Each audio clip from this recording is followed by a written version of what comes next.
So let's talk about the role of a consultant. And I get these conversations quite a lot from my clients, trying to they're trying to understand like what is their actual role, because it's easier to understand the parameters within which you operate as a consultant, so that you know when the boundaries are crossed, what is a scope creep, and how to identify if you're being asked to do something you're not supposed to do or act on, right? And so that's also important when you have a productized consulting business where you sell your service as a product, meaning there's less customization and more standardization and productized approach to how you deliver your work.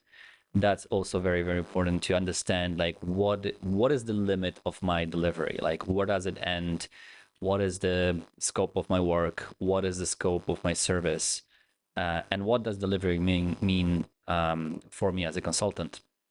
And I actually had a conversation this morning with a client of mine, and she does have a productized service, um, and we had a conversation around how she was concerned about the value of her product in a situation where the client did not see the results.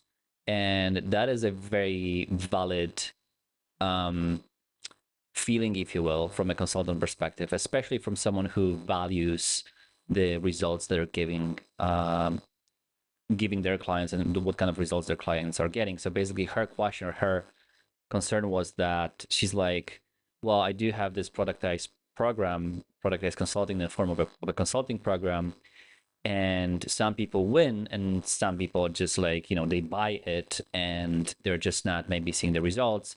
Does that mean I'm not a good consultant? And does that mean my program is just bad and doesn't deliver? And the answer is, it's no, it doesn't mean that immediately. It might be the case, like if your program doesn't deliver, obviously, if you under deliver, underperform as a consultant, and your clients don't get results, obviously that's on you. But if you do everything right, and if you have a proven track record of your programs and your services delivering the results for your clients, then obviously, you know, you will never ever ever have 100% um, 100% rate of completion of results the way you wanted them to be. And the reason behind it is that as a consultant, you deliver on decisions, and you're kind of like a fitness a personal trainer, right? You tell people what to do and what is the best course of action to, to achieve, for them to achieve the goals they're after. But you can't do the reps for them. You can show them a few examples of like how a proper rep looks like, but they have to put the work in. They have to act on the decisions. They have to act on the guidance. And so that is the case for a consultant who has a typical traditional consulting business where you come in, analyze, and then decide. And that is the case also for productized consulting, where you deliver your service in a productized manner, right? And so it's not on you when someone who buys access to your knowledge does not act on that knowledge, or acts differently, or acts the opposite, obviously, right? And so one of the one of the aspects also of more productized solutions that we deliver is that people very often, when they purchase something, they think they bought the solution. So let me explain what I mean. I always use this example of getting new shoes. So let's say your shoes are broken or worn off, whatever. You need new pair of shoes. You go to Nike, Adidas, whatever. You get new pair of shoes, and then like you had a problem, you bought a solution, you put the shoes on your feet, and then you're good to go, right? Now, when it comes to productized consulting, programs, courses, and typical regular consulting, you when you purchase access to a consultant, when you purchase access to the product or program, you purchase the access to the skill and to the decisions. You haven't fixed your problem yet. So it's not the same as with the case where you needed new shoes, where you just buy shoes and problem solved. When you buy consulting, you buy access to the solution.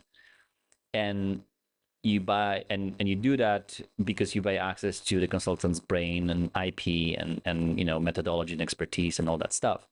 And so there is there's more, there's a path behind that gateway of purchasing access, right? You now have to go through the program of the consultant. You now have to go and understand the decisions, and now you have to also deliver, sorry, not deliver, but execute on that, on those decisions as a client, right? And so what's very confusing a lot of the times for clients as well, actually, is that they think that when they purchase the access, they already have, in their head, they tick the box, and thinking that they do have the solution. They don't, right? Um, Clients, when it comes to the kind of the role of a consultant in general, clients pay us for the judgment and not for the labor. And so they don't hire us to do the tasks, right? They do hire us to think, to diagnose, to decide, to make decisions, provide frameworks, um, and guide the clients, right? And so the value is in the experience, it's in the recognition of the patterns, it's in seeing what you have already seen in other businesses, and it is in decision making, right? So that's number one. So it's a judgment and not the labor itself. Number two, it's problem led and not solution led, right? So if a consultant jumps right into a solution before understanding what the problem is, then that's not good consulting. It's a little bit like going to a doctor. If you just open the door and then you pay your fee for the consultation, and the doctor gives you a pill right away without asking you or doing proper diagnosis of like what's going on, then obviously that's not a good doctor, because they just randomly give you you know a solution that's not really a solution. It's just an answer that to a question that they haven't asked, right? And so good consulting really starts with understanding the real problem first, and then bad consulting jumps right into solutions and tactics and frameworks. And so that's very important too, just to understand, like, you need to listen and go really deep into clients business to understand the problems, and only then you can advise on solutions, right? um, the actual kind of the third point to this is that the actual main deliverable, in consulting, is clarity. It's this understanding, just what the decision should be, understanding what the priorities are, understanding what are the next steps, understanding like what are the action items I need to have, and I need to execute on, so that I get the results as a client, right? And so it's the clarity, the slides, the reports, the documents, the tools. Those are just tools. Those are just vehicles of delivering that clarity. And a lot of consultants make this mistake of focusing on the tools, focusing on the vehicles, all the beautiful presentations, on the reports and whatever, whereas they actually should be focusing on the product, which is the clarity of getting the client's results. And to me, I've had this comment a lot from like branding people who like do brand work and creative, and they would tell me like, your presentation isn't great in terms of like the design, right? Or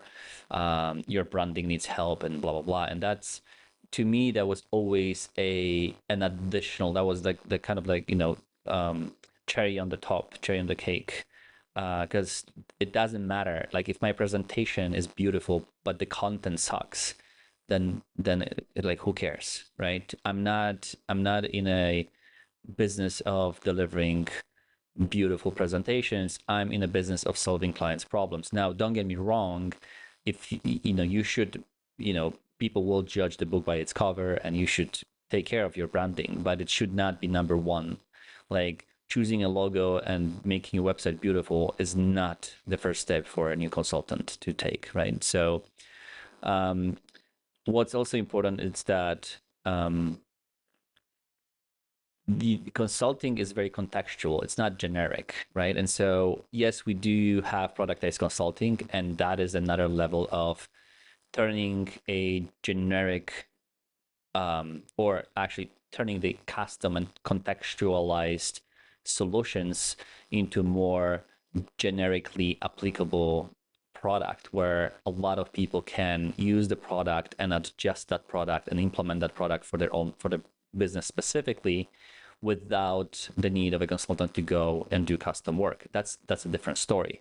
But like in general, consulting is all about providing contextualized support,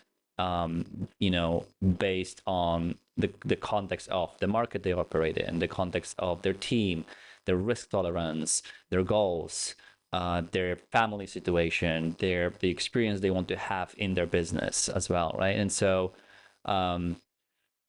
if the advice could apply to anyone, it's not really consulting, right? So that's kind of like it. So there's 4 points to summarize. It's just you're being paid for judgment and not for the actual labor. Your consulting is problem led and not solution led. So you focus on understanding the problem and then providing the solution, not focusing on the solution in the beginning. The actual deliverable is the clarity. And number 4 is the contextual support and not generic advice. And on top of that, obviously, understanding that your clients, when they purchase a service from you, whether that's a typical consulting customized approach or productized, they purchase access to the solution, and they have to put the work in to actually execute on that solution to see the results for their business, right? And so that is very important to understand for consultants themselves, and also for clients to manage the expectations, right? And so that's something that we would always, in the beginning of an engagement with a new client, make sure that that is very clear on both ends, right? So for my clients who are consultants, I will help them understand the fact that like you're not responsible for the fact that someone is not showing up and acting on your decisions. Obviously, you have to manage your stakeholders. You have to make sure that they do have everything. You need to make sure that that they're convinced on the solution and they're willing to actually implement this if that's a good thing for them. So you have to sell the idea to them, but there is a limit to how much, like, where your work is done. They in the end have to do the get on the ground and do the push-up, right? You can't do this for them if they're not willing to do it, and if the push-up is what's keeping them away from hitting their goals, then there's nothing you can do, right? And so so those are like the 5 points of what consulting really is, and how to look at it from a scope perspective and your role. Hope this is helpful.